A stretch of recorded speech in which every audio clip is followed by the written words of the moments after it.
Okay, we got a little bit of crack, a little crack.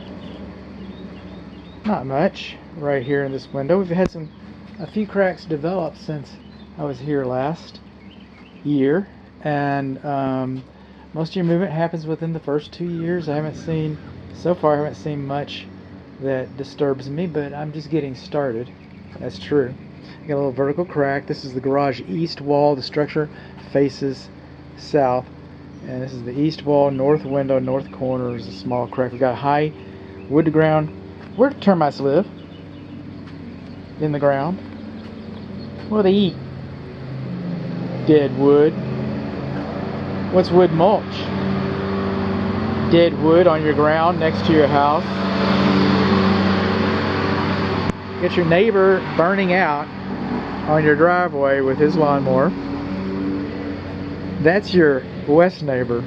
We'll talk about your east neighbor here in a minute. So, where do termites live? In the ground. What do they eat? Dead wood. What's wood mulch? Dead wood in the ground next to your house. It's called a clue. Lawn sprinkler heads should not be closer than 4 inches to the structure.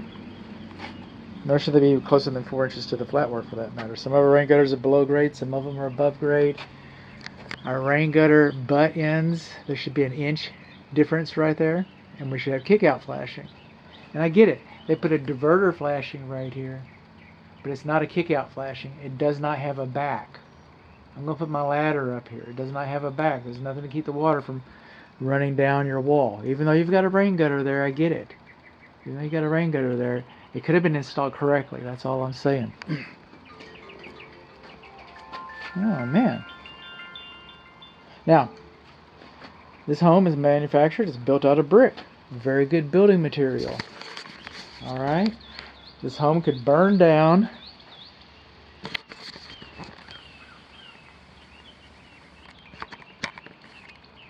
And they can still use the brick. And they can still use the brick.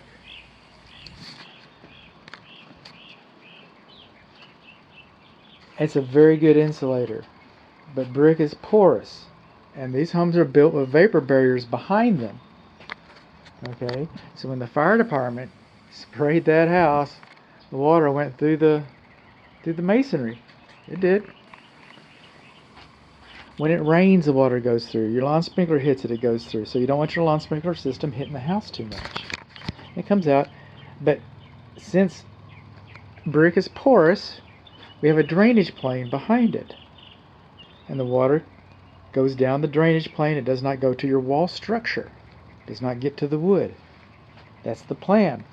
And then we have around the drainage plane perimeter, we have weep holes. And most of the time, the only thing that comes out of there is vapor. But, if you have an event, water will come out of those. Got a little bit of erosion right here on the west side of the garage. And the east side of the garage. We've also got erosion on the west side of the garage. We got some level grading and drainage right here. So, now, anytime you break the drainage plane, we install, for example, we install lintels above our fenestrations, our windows and our doors. We just install lintels over there. Now we've broken the drainage plane. Just like we have a weep hole down here, we should have a weep hole above all of our lintels. And these lintels, for the most part, have been painted. But we're not through. Moving on along.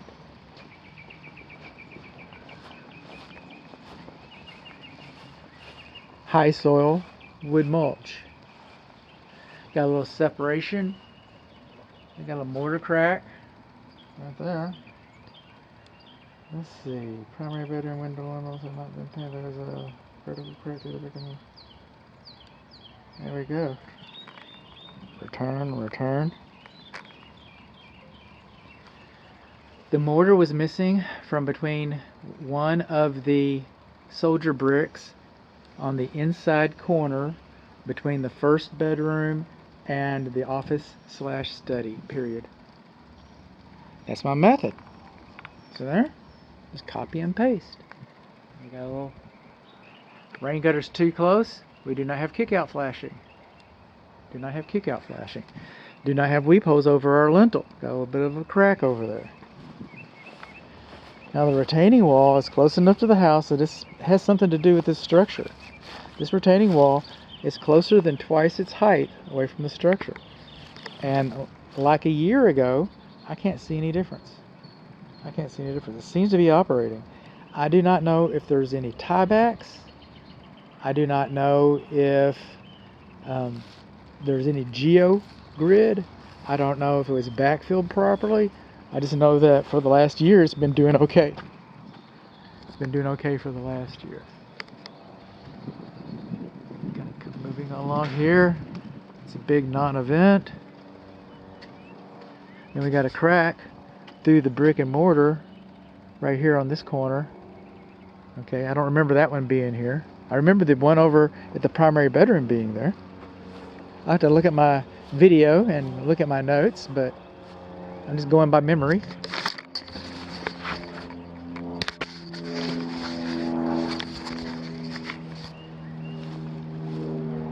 Then we should not have an antenna on our chimney.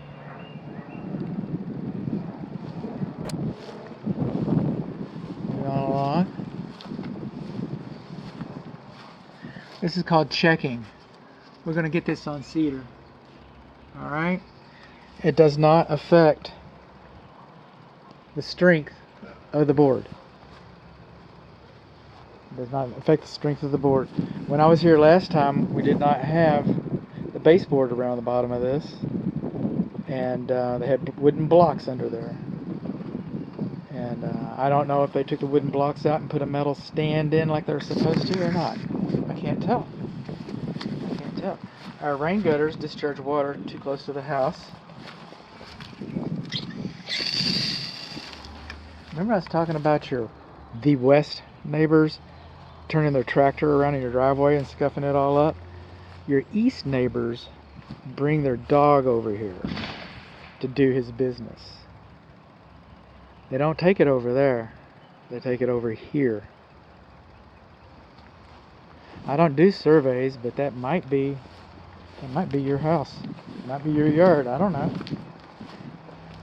We do not have an electric receptacle outlet on the cooktop, on the countertop for the wet bar. And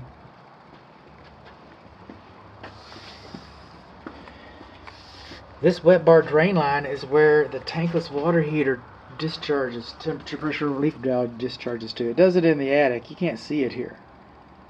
But if that water heater is leaking, you never know. Unless you accidentally hear it gurgling, you would never know.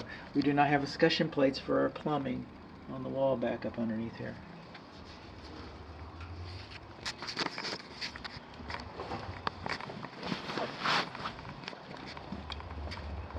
Moving on along again, and I'm kind of coming back to this one on purpose. Okay, we do not have weep holes over our lintels. So if we move around the corner here, okay, that's the dining area. We do not have weep holes over our lintels.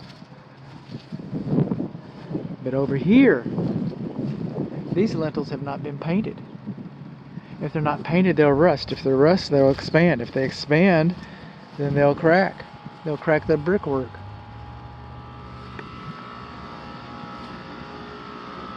This is a leftover from last time, where we got a vertical crack through the brick and mortar. I think I might have said stair step on the inspection report. I'm sorry. Some of the mortar is missing from around, cracking around that soldier brick right there. Rain gutters are too close. This control joint is a lot more narrow at the bottom than it is at the top. I mentioned that last time. Electric fixtures on exterior walls should be sealed to help prevent moisture from getting into them. And speaking of sealed, our main electric service disconnect, okay, it's got a little gap in that. And our grounding rod is not quite buried 8 feet. That's the leftover from the other inspection. There we go.